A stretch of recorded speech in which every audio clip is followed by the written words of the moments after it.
Hello students, welcome to CLAT Adda 24/7। My name is Shikha Puri, your legal educator. And आज बात करने जा रहे हैं हम एमसेट एग्जाम की, जो बहुत ही इंपॉर्टेंट टॉपिक इस टाइम बन रखा है।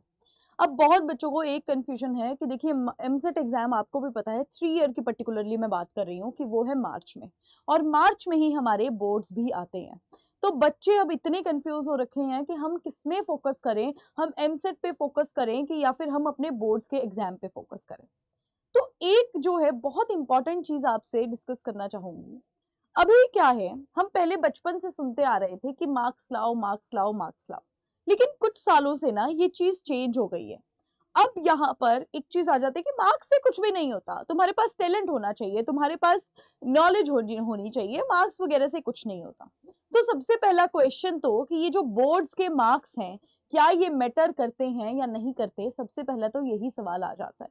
तभी तो तुम उस तरह से फोकस करोगे ना, जब तुम्हें पता होगा कि ये वाले जो बोर्ड्स के मार्क्स है वो कितने मैटर करते हैं, कितने नहीं करते।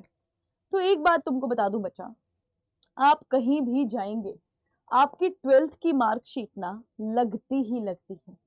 12th की मार्कशीट जब लगती है तो उसमें आपके कम से कम बेटा 60% आपके मार्क्स होने ही चाहिए।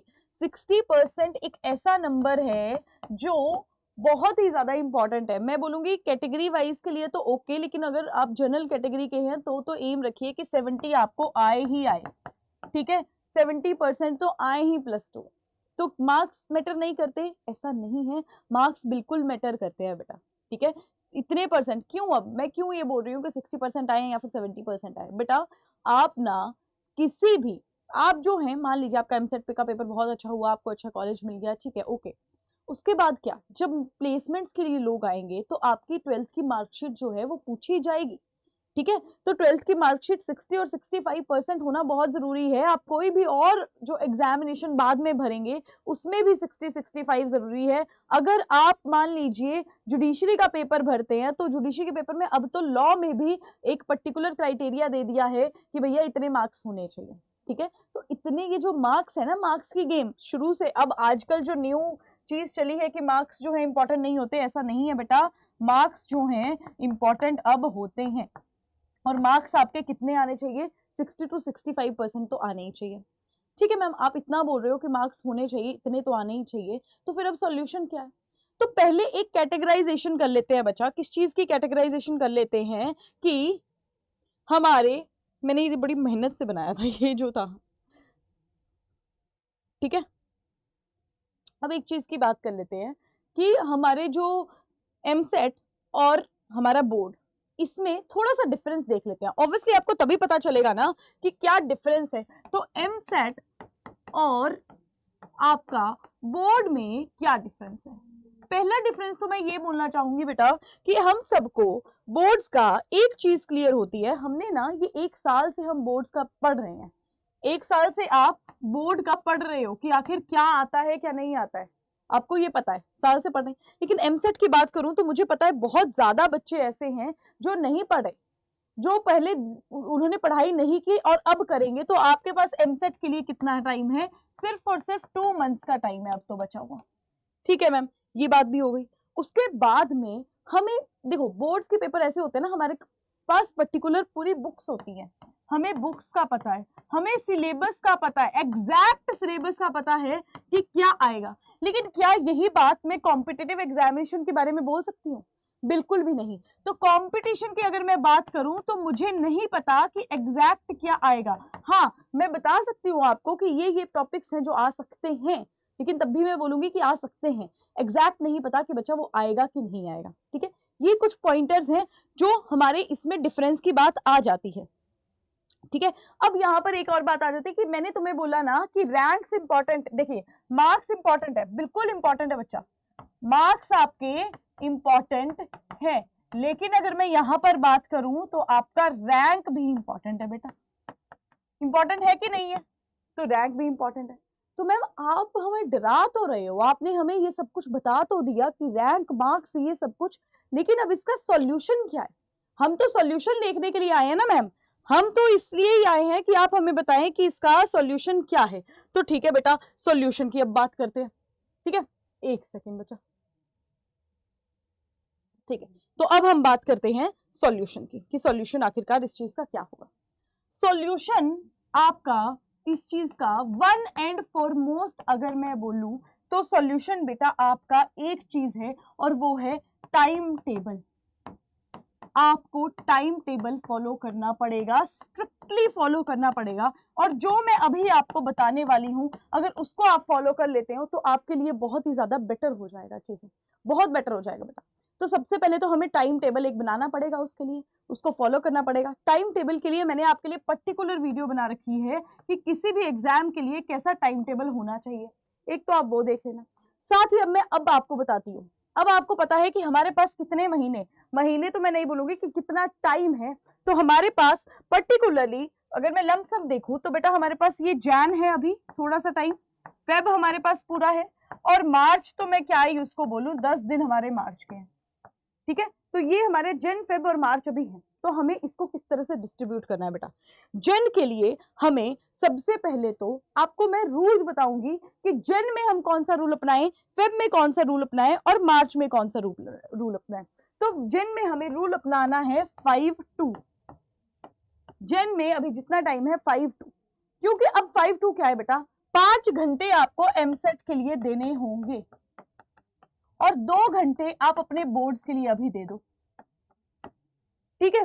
5 घंटे एमसेट के लिए और 2 घंटे बोर्ड्स के लिए दे दो। इसको आप 5-3 भी कर सकते हो, अगर आप 8 घंटे की पढ़ाई करना चाहते हो तो इसको आप 3 भी कर सकते हो। 5-3 की 3 घंटे आपने बोर्ड्स के लिए दे दी, ठीक है। अब अपना एनालाइज करो, क्योंकि बोर्ड्स का आपने 1 साल से पढ़ा है, आपको पता है चीजें, तो अभी रिवाइज करने का टाइम है वैसे भी बोर्ड्स के लिए, ठीक है। तो रिवाइज करते रहो, 3 घंटे रिवाइज करना है आपको चीजें। और एमसेट के लिए तो अगर आपको बहुत ऐसी चीजें होंगी जो क्लियर ही नहीं है, वो सारी की सारी चीजें आप क्लियर कीजिए।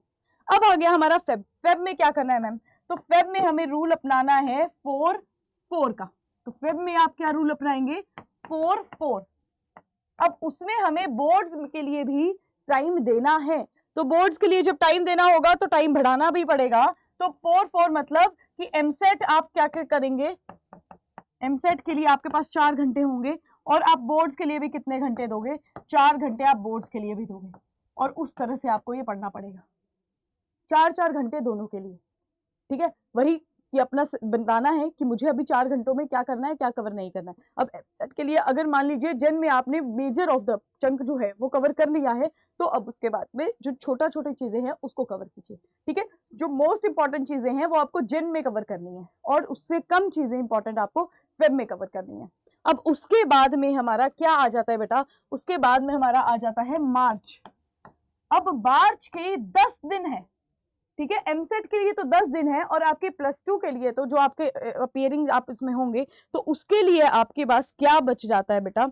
अब हम करेंगे रूल, अब उल्टा हो जाएगा, जो जेन से था ना वो उल्टा हो जाएगा। अब आप 3-5 रूल अपनाइए। अब आपको क्या अपनाना है, 3-5, 3 घंटे अब एमसेट के लिए दे दीजिए। 10 दिनों का टाइम है, ठीक है, 10 दिनों का टाइम है। अब इन 10 दिनों में हमें सिर्फ क्या करनी है, रिवीजन करनी है, सिर्फ और सिर्फ रिवीजन, और कुछ नहीं करना है, बस रिवीजन करनी है एमसेट के लिए। फेब तक हमारा सब कुछ क्लियर हो जाना चाहिए। इसमें आप मॉक्स देते रहो, रिवाइज करते रहो, और कुछ नहीं करना। और ये 5 घंटे अब बोर्ड्स के लिए भी लगा दीजिए बच्चा, बोर्ड्स के लिए ये 5 घंटे लगाने पड़ेंगे, क्योंकि सामने तुम्हारे बोर्ड्स होगा, अब इसके साथ भी खिलवाड़ हम नहीं कर सकते हैं। तो ये जो जन, फेब और मार्च का टाइम है, इसको हमने इस तरह से प्रॉपर क्या करना है, एनालाइज करना है, ठीक है। साथ ही साथ बेटा अभी ही एमसेट का अगर अभी भी क्लियर नहीं है तो प्लीज क्लियर कर लो एक चीज, कि मुझे कौन से टॉपिक्स आते हैं, कौन से टॉपिक्स नहीं आते हैं। पैटर्न एमसेट का तुम्हें पता होना चाहिए, सिलेबस तुम्हें पूरा का पूरा पता होना चाहिए। और अगर तुम्हें और बढ़िया चीज चाहिए तो भाई कल से जो है मेरी सीरीज आने वाली है एमसेट के लिए पर्टिकुलर, जिसमें मैं 1000 एमसीक्यूज की वो सीरीज है, जिसमें आपके सारे जो लीगल सब्जेक्ट्स हैं उसके हम 1000 एमसीक्यूज जो है कवर करते रहेंगे। ये प्रॉपर आपकी सीरीज है, चाहे वो टॉर्ट्स हो गया, चाहे वो आपका क्राइम हो गया, चाहे वो आपका कॉन्ट्रैक्ट हो गया, हम इनके सारे एमसीक्यूज, मोस्ट इंपॉर्टेंट एमसीक्यूज ये होने वाले हैं आपके, ठीक है। मोस्ट इंपॉर्टेंट एमसीक्यूज आपके ये होने वाले हैं। तो ये सीरीज आप लोगों के लिए बहुत ज्यादा इंपॉर्टेंट होने वाली है। ये एमसीक्यू बेस्ड में ही आपकी क्या होती रहेगी, रिवीजन भी होती रहेगी साथ में। और साथ में बच्चा बहुत एक और चीज आप लोगों के लिए इंपॉर्टेंट है, और वो क्या है कि आप बैच ज्वाइन कर सकते हैं।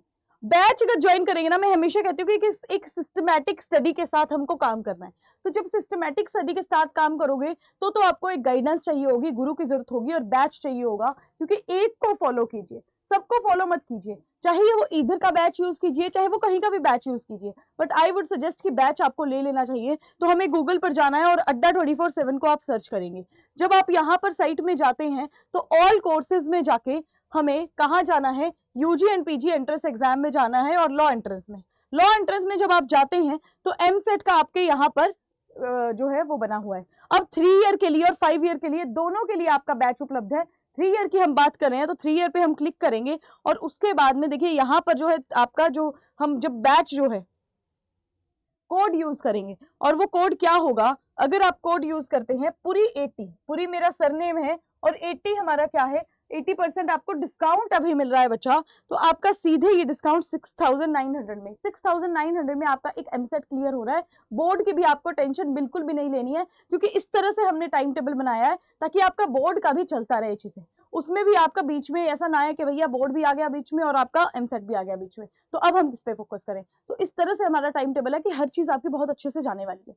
ठीक है, तो ये बैच में आप इनरोल कर सकते हैं, जितना जल्दी इनरोल करेंगे उतना ज्यादा बेटर होगा आपके लिए। और अभी कुछ टाइम के बाद हम आपके लिए और एक सरप्राइज लेकर आ रहे हैं, तो उसको भी आप एमसेट के लिए पर्टिकुलरली उसको भी आप फॉलो करिएगा। क्लैट अड्डा 24/7 यूट्यूब चैनल हमारा, इसको फॉलो कीजिए और जल्दी से इनरोल कीजिए एमसेट बैच को। लिमिटेड सीट्स आर देयर, और अगर आपको पूरी 80 अगर आप यूज करते हैं तो आपको कितना डिस्काउंट भी मिल जाएगा बच्चा। ठीक है, अगर आप यूज करते हैं, मतलब यहाँ पर ऐसे लिख देते हैं कि पूरी 80 अगर आप यूज करेंगे तो आपको डिस्काउंट तो मिलेगा, साथ में हमें ना कभी मेंटोरिंग सेशन भी चाहिए होता है, 1-to-1 सेशन हो चाहिए होता है जूम पे, तो हम वो भी आपके साथ ऑर्गेनाइज करेंगे, बट आपको कोड यूज करना पड़ेगा बेटा पूरी 80। ठीक है, थैंक यू सो मच बच्चा, आज के लिए इतना ही। इस सेशन में मुझे लगा कि ये जो कंफ्यूजन है, बहुत बच्चों के क्वेश्चन थे, इसको हम रिजॉल्व करते हैं और किस तरह से पूरी स्ट्रैटेजी जो है मैंने आपको पूरी बता दी है। नेक्स्ट सेशन में मिलते हैं बेटा, तब तक प्लीज अपना ध्यान रखिए और अपनी हेल्थ का ध्यान रखिए। Thank you so much.